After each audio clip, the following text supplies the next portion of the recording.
जी दोस्तों नमस्कार, मैं हूं सौरभ और आपका स्वागत करता हूं वाईफाई क्विज गुरुकुल के अपने इस यूट्यूब चैनल पे। अभी हम लोग टेस्ट जो है ना, जो ईबीएस और बाल विकास से संबंधित सीडीपी और ईबीएस का जो टेस्ट सीरीज नंबर 8 है उसका हम लोग अभी अध्ययन करेंगे। इससे पहले 7 टेस्ट सीरीज जो है आपका प्लेलिस्ट में B S S T E T करके 100+ टेस्ट सीरीज होगा। आप निश्चित रूप से उसे देख लीजिए, आपको काफ़ी ज़्यादा मदद मिलेगी, खास करके बाल विकास और ईबीएस सेक्शन में, क्योंकि ये सारे जितने प्रश्न हैं प्रीवियस ईयर प्रश्नों के पूछे गए कलेक्शन है टोटल। तो इसलिए आप लोग इसे इग्नोर मत करिए, अधिक से अधिक जितना अधिक से अधिक इस सेक्शन पर अभ्यास करिएगा उतना ही आपका ये सेक्शन उतना ही अच्छा होता जाएगा। ये सेक्शन सिर्फ अभ्यास अभ्यास और अभ्यास का ही है। चलिए अब हम लोग स्टार्ट करते हैं। प्रतिभाशाली बालक वह है जो अपने उत्पादन की मात्रा, दर तथा विशिष्ट गुणवत्ता में विशिष्टता होता है। यह जो है ना कथन दिया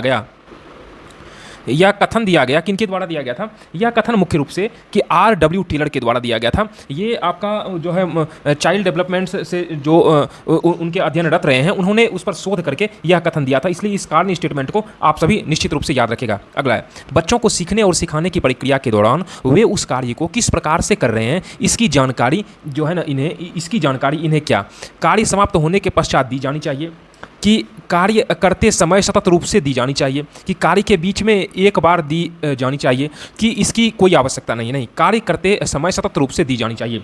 इसमें देखिए शिक्षक का जो मुख्य रूप से काम होता है ना, शिक्षक क्या होता है? शिक्षक और विद्यार्थी में शिक्षक निश्चित रूप से स्टूडेंट के बीच जाए और निरंतर जो है निरंतर बेसिस पे उसका निरीक्षण करे। जब निरीक्षण करता है तो उससे हमें बहुत प्रकार की जानकारी मिलती है, किस प्रकार की बच्चों में समस्या है नहीं है, तो इसलिए फिर उसका क्या कुछ ना कुछ सॉल्यूशन समाधान किया जाता है। इसलिए कहा जाता है कार्य करते समय सतत रूप से मतलब लगातार निश्चित रूप से समय समय पर जानी चाहिए, ताकि हमें उसमें जो कमियां हैं उसको दूर कर सकें।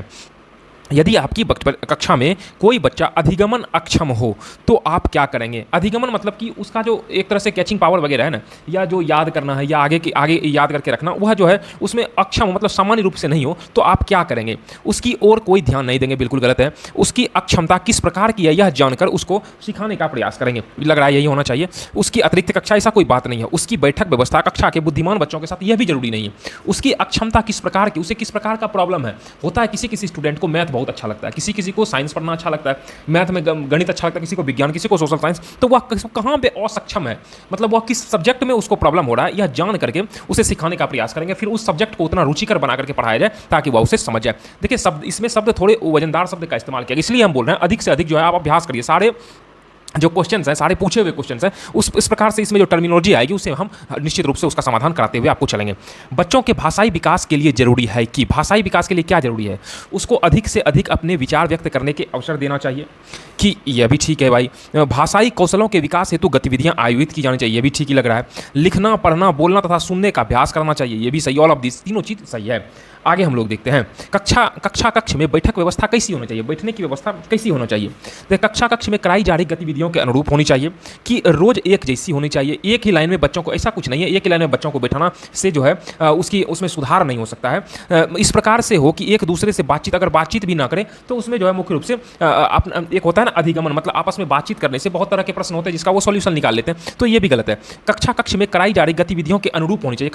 कक्षा में किस प्रकार की गतिविधि कराई जा रही है उसके अनुरूप जो है ना छात्रों को उसके बैठक की व्यवस्था करनी चाहिए, बैठने की व्यवस्था करनी चाहिए, ताकि सभी छात्रों को अधिगमन का अवसर मिले, अपनी अपनी बातों को रखने का अवसर मिले।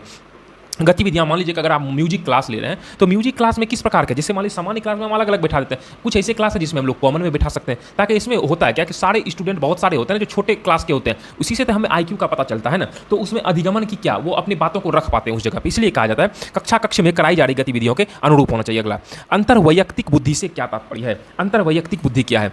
मतलब स्वयं क्षमताओं एवं कमजोरियों की पहचान करना, दूसरे को अभिप्रेरित करने का कौशल है, कि विभिन्न व्यक्तियों को समझाने का कौशल है, कि दूसरों के साथ बातचीत करने का कौशल है। यहाँ अंतर व्यक्तिक बुद्धि, अंतर मतलब इंटरनल की बात कर रहा है, वैयक्तिक मतलब स्वयं मतलब खुद की, और बुद्धि मतलब जो होता है दिमाग होता है। बुद्धि मतलब क्या होता है? विषयों को सोचने का बहुआयामी रूप जिससे मिलता है उसी को बुद्धि कहते हैं। तो इसका मतलब क्या हुआ? दूसरों के साथ बातचीत, विभिन्न व्यक्तियों को समझाने का कौशल, यही चीज है। विभिन्न व्यक्तियों को समझाने का कौशल यही है अंतः व्यक्तिक बुद्धि। आगे देखते हैं यह वर्तमान समय में शिक्षक की भूमिका क्या है। जान देने वालों की शिक्षक की भूमिका क्या है, जान देने वालों की, ऐसा कुछ तो नहीं है।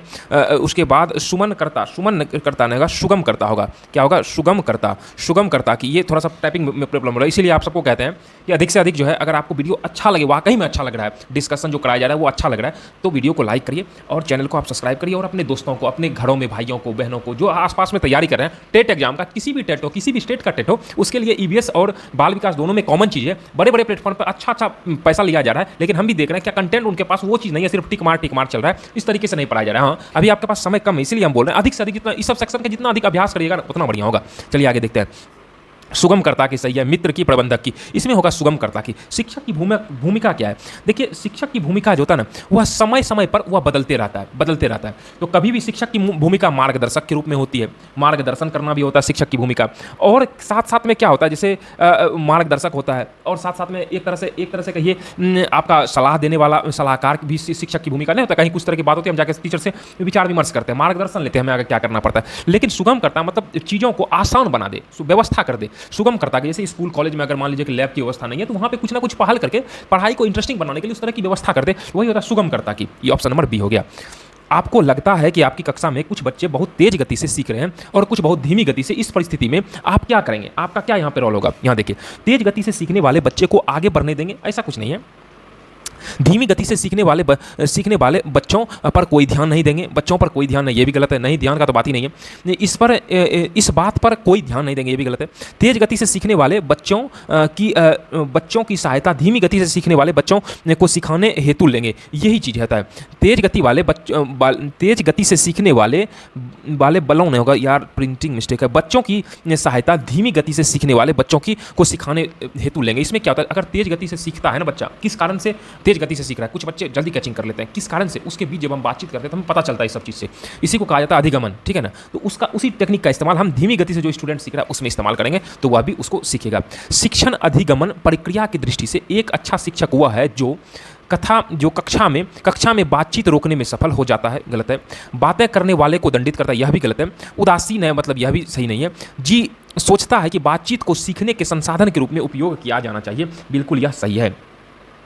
मतलब जो सोचता है कि बातचीत को सीखने के संसाधन, अगर बातचीत आपस में रहता है तो उसको एक हम लोग संसाधन मतलब रिसोर्स के रूप में इस्तेमाल करें, ताकि वो बच्चे आपस में सीख जाए। कुछ इस तरह के टॉपिक दे दें, हाँ इस पर आपस में बातचीत करिए, तो नए नए उसके आयाम निकलते हैं बच्चों में, उस विषय वस्तु के प्रति जो होती है ना समझ जो है काफ़ी ज़्यादा डेवलप होती है। तो यानी मतलब शिक्षण के रूप में क्या होता है, इसके मतलब एक प्रकार के संसाधन होते हैं। मतलब अगर शिक्षण हम करते हैं ना, शिक्षण अगर करते हैं तो इसमें अनेक प्रकार के संसाधन हो सकते हैं, अनेक प्रकार के संसाधन होते हैं, अनेक प्रकार के संसाधन होते हैं। और खास करके अनेक प्रकार के संसाधन के साथ साथ में बातचीत से हमें विभिन्न प्रकार के संसाधन, मतलब बातचीत को एक रिसोर्स के रूप में अनेक प्रकार के संसाधन के रूप में हम इस्तेमाल कर सकते हैं।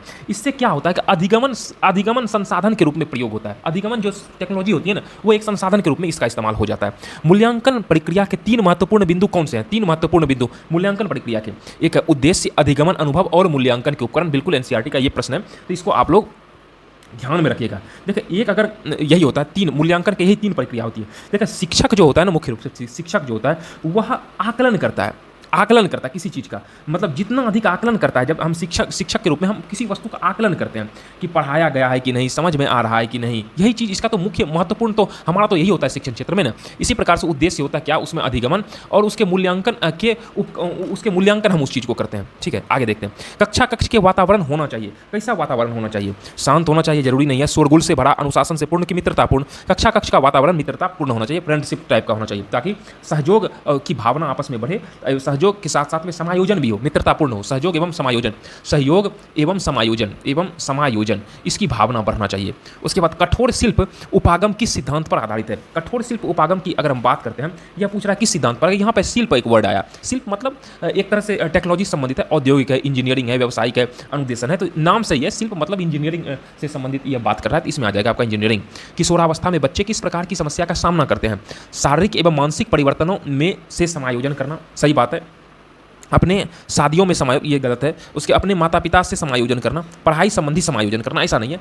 शारीरिक और मानसिक रूप से उसमें बदलाव आना स्टार्ट हो जाता है। किशोरावस्था में बच्चे इस प्रकार की समस्या है, उसे शारीरिक समस्या भी होती है और मानसिक समस्या, छोटी छोटी बातों पर कभी मतलब गुस्सा आ जाना किसी तरीके से, या समझने नहीं कारण अपने आप में हो जाता है ना, तो उसके सेहत पर इस चीज़ का असर पड़ता है। इसलिए हमें इस प्रकार का वातावरण रखना चाहिए, बच्चों से बातचीत करना चाहिए, ताकि उसके स्ट्रेस को, क्या समस्या है, नहीं है, होमवर्क है, नहीं है, आपस में निश्चित रूप से बातचीत करनी चाहिए। इस प्रकार से जब कहा जाता है, जब उसका मानसिक स्थिति बहुत अच्छी रहेगी तो ऑटोमेटिक शारीरिक विकास होगा। तो ऑप्शन नंबर आपका ये हो जाएगा। अगला देखते हैं, अंतरिक्ष में जाने वाले, अब हम लोग ये क्या कहते हैं, इन्वायरमेंट सेक्शन में एंट्री कर चुके हैं। अंतरिक्ष में जाने वाले प्रथम भारतीय व्यक्ति का नाम क्या?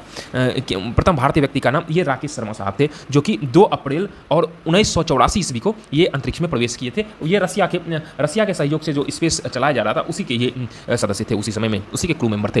किस देश में क्रिसमस त्यौहार गर्मियों में मनाया जाता है? तो गर्मियों में क्रिसमस त्यौहार ऑस्ट्रेलिया में मनाया जाता है, याद रखिएगा। डूरंड कप का संबंध किससे है? डूरंड कप का संबंध आपका फुटबॉल से है। और डूरंड कप के साथ साथ में एक और आएगा, तो याद रखिएगा, क्या कहते हैं, सुब्रतो कप का भी संबंध फुटबॉल से, काफी इंपॉर्टेंट ये शब्द है, लगातार इसका इस्तेमाल किया जा रहा है। मध्य प्रदेश में सबसे ऊंचा स्थान कौन सा है? मध्य प्रदेश की है तो पंचमढ़ी मध्य प्रदेश का सबसे ऊंचा स्थान यह कहलाता है।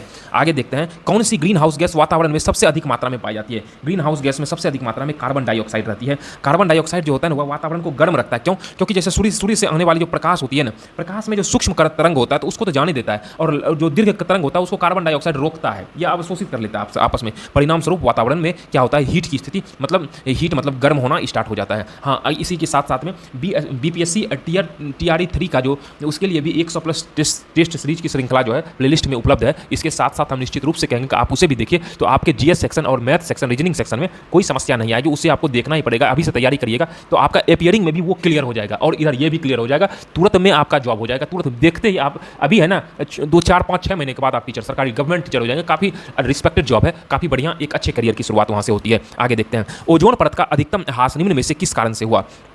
निम्न में से किस पर हुआ? ओजोन परत जो है ना, मुख्य रूप से दक्षिणी ध्रुव पे है। दक्षिणी ध्रुव ओजोन परत की अगर कहा जाए, दक्षिणी ध्रुव में जो है, मान लीजिए कहाँ पे हुआ दक्षिणी ध्रुव में, स्पेशली रूप से यहाँ पे आर्कटिका का क्षेत्र जो है ना, आर्कटिका के ऊपर जो है वह ओजोन लेयर है। ओजोन लेयर, उसमें कहा जाता है छिद्र हो गया, वह छिद्र का आकार धीरे धीरे बढ़ता जा रहा है। परिणाम स्वरूप इसे जो किरणें आती है ना सूर्य से, पराबैंगनी किरणें, वह इस छिद्र से होकर के धीरे धीरे के पृथ्वी पर पहुंच रहा है, और उसी कारण से यह ग्लेशियर भी पिघल रहा है, और ग्लेशियर पिघलने के साथ साथ में वह त्वचा कैंसर का एक कारण बनता है। कौन पराबैंगनी किरणें? ये भी क्वेश्चन आप याद रखिएगा।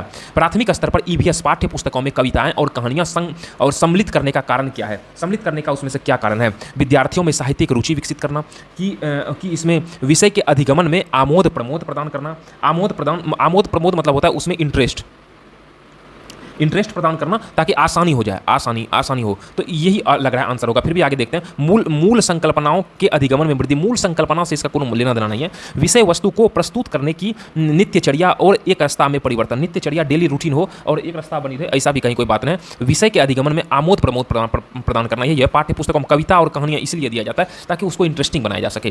कौन सी प्रक्षेपित सामग्री है? यहाँ प्रक्षेपित सामग्री के विषय में पूछ रहा है, तो इसमें प्रक्षेपित सामग्री मतलब इसको दृश्य सामग्री भी कहते हैं। इसका अन्य नाम है दृश्य सामग्री, प्रक्षेपित सामग्री का ही नाम है। इसमें आ जाएगा आपका OHP मुख्य रूप से जो होता है ना, मतलब ओवर हेडेड प्रोजेक्ट है। ओवर हेडेड प्रोजेक्ट है। ओवर हेडेड मतलब ऐसा, मतलब जो हमारे सामान्य आंख से नहीं दिख पाता है ना, वो आंख के ऊपर या सर के ऊपर ऐसा कुछ चीज़ प्रोजेक्ट लगा लेता है, जिसके माध्यम से हम देखते हैं। जैसे हम लोग अंतरिक्ष से संबंधित किसी भी प्रकार की गतिविधियों में टेलीस्कोप वगैरह का इस्तेमाल किया जाता है, वो जो होता है ना, OHP है, ओवर हेडेड प्रोजेक्ट के अंतर्गत में आते हैं। इसमें प्रक्षेपित सामग्री है, तो यही है, इसी का इस्तेमाल किया जाता है, मतलब दृश्य सामग्री, यही इसी का इस्तेमाल कर हम लोग देखने में करते हैं।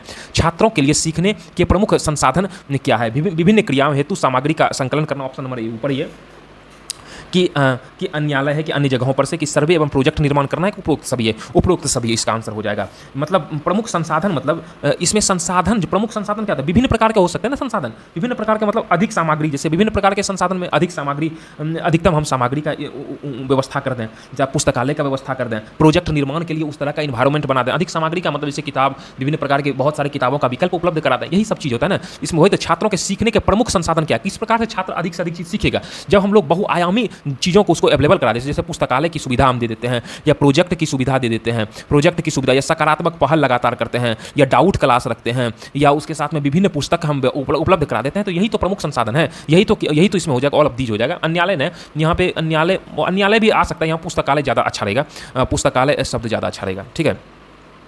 अपने पर्यावरण की और शुद्धता करना प्रमुख उद्देश्य क्या है? प्रमुख उद्देश्य क्या है पर्यावरण की शुद्धता करने का?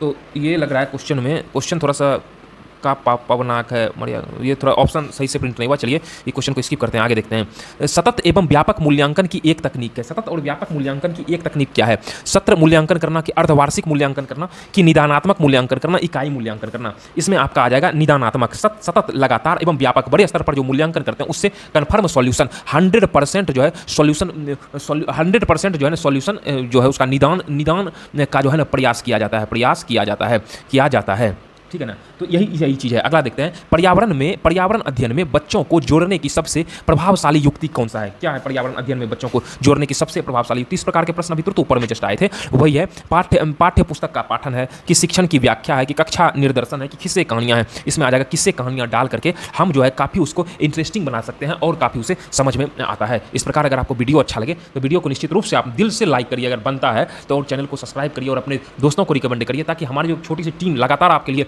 मेहनत कर रही है कि 100% आपको सिलेक्शन होना ही है। आप लगातार जुड़े रहिएगा, 100% आपको सिलेक्शन होगा। और इसके साथ साथ में ताकि हम भी और नए इनिशिएटिव, जैसे मैथ रीडिंग से संबंधित जिस प्रकार से ये क्विज सीरीज लाया जा रहा है, उसी प्रकार से लगभग 15 से 20 क्वेश्चन का क्विज सीरीज हर टाइप का, ताकि एग्जाम आते आते लगभग सब टाइप का आपका कवर हो जाए और एग्जाम में प्रश्न आपसे ना छूटे। लगभग वही है 20 से 25 क्वेश्चन का एक सेट तैयार करके आपके बीच लाएं। आप सबका सहयोग अच्छा रहेगा, आप सबका पहल बढ़िया रहेगा, सब चीज़ अगर सपोर्ट अच्छा रहेगा तो वह निश्चित रूप से वह भी इनिशिएटिव जल्दी ला देंगे। चलिए आगे मिलते हैं नेक्स्ट सेशन में, और आप लोग इस सेट का अभ्यास करिए, नहीं देखे तो स्टार्टिंग से सेट 1 से सेट 7 तक अभ्यास करिए। नेक्स्ट सेशन में मिलते हैं। धन्यवाद, जय हिंद।